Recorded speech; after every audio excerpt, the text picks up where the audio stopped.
Hi, my name is Kobayashi-Hillary. I'm here at the Gartner Outsourcing Summit in Brazil, in São Paulo. And why Brazil? Clearly Brazil is one of the BRICS nations, the Brazil, Russia, India, China bloc that we've been looking at quite closely for the past few years. But Brazil's the fifth largest country in the world. It's got a population of around 200 million people. It's clearly a key player.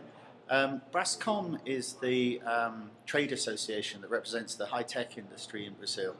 They invited me to come over here and have a look at what's going on. And over the past couple of days, what have I observed? I suppose on the pro side, there's the management style.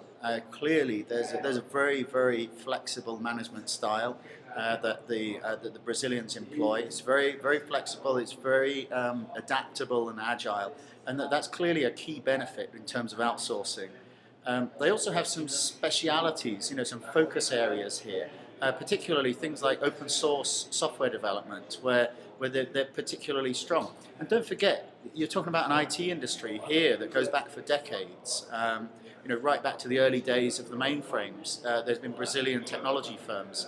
So they really have that kind of heritage. This is not just something that's sprung up to take advantage of the outsourcing boom. On the downside, there's really, I suppose, just a couple of things. They certainly can't compete on cost. They're not looking at competing directly with India or other low-cost Asian destinations. And there's also this factor of time as well.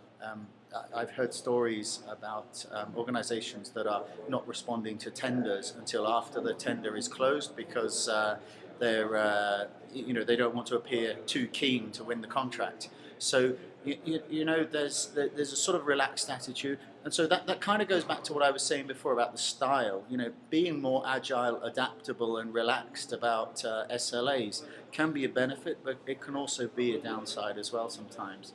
But I think that clearly this is a destination to watch. Brasscom is clearly an organisation with a lot of useful information about the market.